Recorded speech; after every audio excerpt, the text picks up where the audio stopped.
Here with Corey and Mark from WatchGuard.com. Thank you very much. Welcome to Black Hat. How are you doing today? Good so far. How are you? Yeah, we're great. Thank you. It's a pleasure being here. Excellent. Thank you so much for joining us on SecurityGuideTV.com.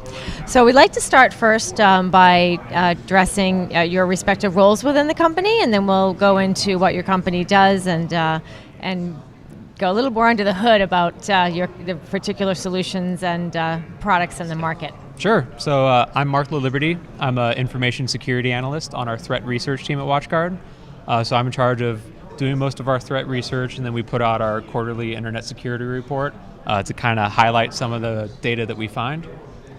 And I'm Corey Nachreiner, CTO of the company. Among other things, I run the threat research team, but also deal with security strategy and acquisitions and new products at WatchGuard. Excellent. When was WatchGuard created? We've been around since 1996, so over 20 years. We started as one of the first hardware firewalls that did what they call now deep packet inspection, but we called proxies. Excellent. That's very impressive. So today we want to talk to you specifically about the threat landscape, and let's zoom in on this amazing research that you're doing.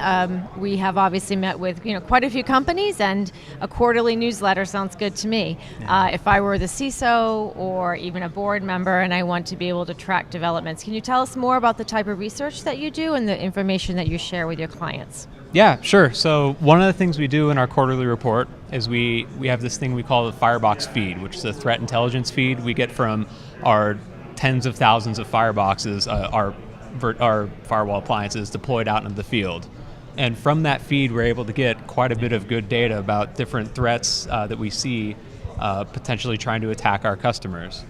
So from that, we get some good high-level takeaways. Mm-hmm. And just so you know a bit about our product, these fireboxes are actually what they call unified threat management or next-generation firewalls. So besides just being firewalls, we have multiple malware detection services, gateway AV, advanced malware detection, intrusion prevention, web categorization, URL security features, DLP, and it's based on all the information from these services, like what are the top network attacks we saw this quarter in different parts of the world, what types of malware or threats are spreading the most, and are we detecting malware using old school signature techniques versus some of the modern techniques like behavioral sandboxes. That's fascinating. So we talk about IoT and so many more devices going on.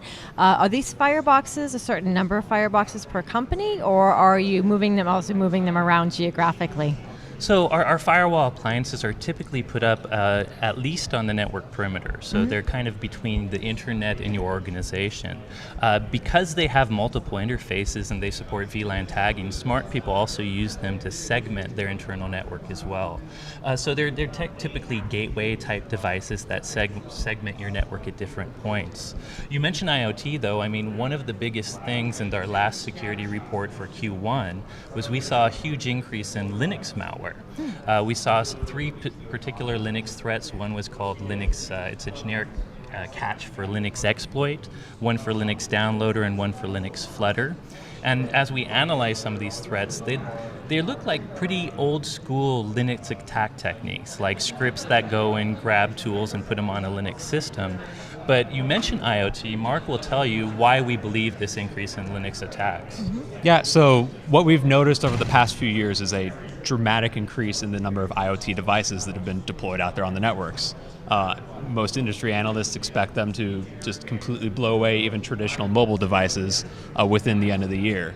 And so with this rise of the number of connected IoT devices out there, they're really becoming a much larger target for attackers to try and hit, which I think is why we're seeing so many of these traditionally old school Linux exploits that are targeting these very unsophisticated, basically mini Linux servers. And of course, there's many different Linux type of many different IoT devices, but we find a big majority, webcams, DVRs, NAS storage devices, they're just running embedded Linux. And attackers, threat actors already know how to attack Linux. So it's pretty trivial for them to use, some old school techniques against these new devices popping up on the internet. So these are the new criminals using old school technologies. It's exactly what it is, and it's because the number of them out there, the attackers are going to go after whatever is going to give them the biggest bang for their buck. And so because there are just so many IoT devices being added every single day, it's a great target for attackers. And I think it has to do with the economics of IoT. Like if you're a small manufacturer in Asia creating a webcam that hundreds of people buy on Amazon, you're just throwing in off-the-shelf Linux platform. You know, you're not making a ton of margin on these devices, so you don't spend time hardening them. As a result, we're finding circa 2,000 vulnerabilities on these devices, really easy to exploit. And another part of our research, by the way, is Mark runs the IoT research project where we find vulnerabilities in devices as well. Yep, and we found a few. We try and we always responsibly disclose them by first reporting them to the manufacturer, working with them to get it fixed, and then putting out a public advisory for these vulnerabilities. And our last report actually had one of these responsible disclosures in it about some vulnerabilities we found in an IoT camera. Excellent. So you really are sending the message to the end consumer. How about drones? Can you speak about drones as IoT? This guy can speak about drones. And also, my son just bought the most recent version of the other DJI, small The exactly. Spark. Yeah. So obviously that's a phenomenal growth rate of drones, but not just that, but the GoPros as well. So you combine the drones and the GoPros, and we're talking about more vulnerabilities. So I'm a hobbyist, by the way. I love drones for fun. I do racing ones. But as you say, they're just computer systems. I mean, the DJI drones have flight controllers, which are just embedded computers. They have a lot of sensors with GPS that can be tricked. And on one hand, manufacturers like DJI, for proprietary sales reasons, try to put protections so that users can't hack them. But already this year, we've found a couple services that have found out how to get past DJI's restrictions. You can make the drones fly over the height limit that they're programmed to stay under. They now have technology to keep them away from airports, but you can of course override that too. So drone hacking will definitely continue. It's an interesting new research opportunity. Okay, thank you. But anyone who obviously violates FAA laws is going to be in trouble. Very serious trouble. And on that note, so the quarterly newsletter that you send, what type of feedback are you getting from CISOs and other client executives? I think they actually like it a lot. The point of this isn't just to give the statistics, but it's to help with defense. So we have practical tips in each of our sections saying, we're seeing this. For instance, Linux exploits are blowing up. We're seeing a lot of enumeration of telnet ports. You can firewall telnet, or you can use IPS to catch these. So we give them security tips, which they appreciate.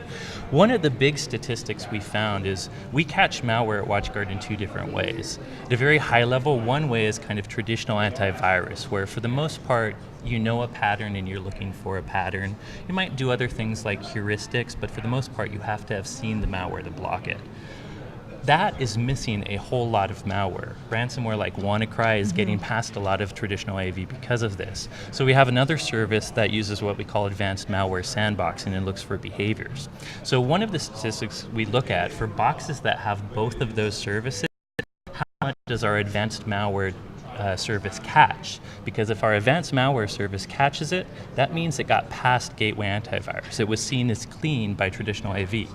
38% of the attacks we detected on devices that have both needed advanced malware protection. So that really means over 1/3 of the malware out there, you're probably missing it if you're still using traditional AV techniques. And that was an increase over last quarter too that we noticed, and I'm willing to bet that we're going to see that continue to increase. So that's very valuable information that you can share with your clients, and allows them to create dual or even triple layers of protection. Yeah, and really the point is focus on things that are using machine learning, behavior analytics, or sandboxing, because they're going to catch more of the 0-day.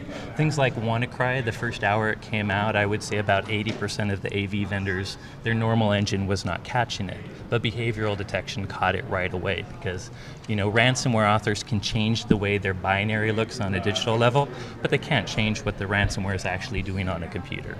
Understood. Thank you. And what keeps you awake at night? What do you worry about? The industry, on behalf of your clients? It's just the evolving landscape where you never really know what the next big threat is going to be. And that's where he kind of hit on it. Multi-layered approach to security is something that will really help when you're not sure what the next big attack is going to be tomorrow. If you have multiple layers, you'll have multiple steps to actually try and catch that if it gets past one. I will also say, and this might be relevant to your audience, that I'm a little concerned about nation-state actors and how they're going to evolve attack techniques even and make cyber criminals better. So we all know nation states are participating in cyber activities, offensive cyber activities. And there may be valid reasons for that. I'm not saying nation states shouldn't, but just things like government stockpiling zero-day that we're learning about in leaks and stuff like that. While you could argue our countries need to protect ourselves, you're also putting your own civilians' products at risk. When these are vulnerabilities in products everyone uses, once they get out there, like for instance, the SSD that one used, they have major civilian ramifications. Absolutely. So I'm worried about the Pandora's box that has been opened even back with Stuxnet and seems to be continuing to escalate year after year. Thank you so much for your insights and also for describing your company, your products and services. It's been a terrific interview with both of you, and I hope you enjoy the rest of the conference. Of course, thank you very much. Thank you. Yeah, thank you. Have a great conference. Thank you from Las Vegas, 2017.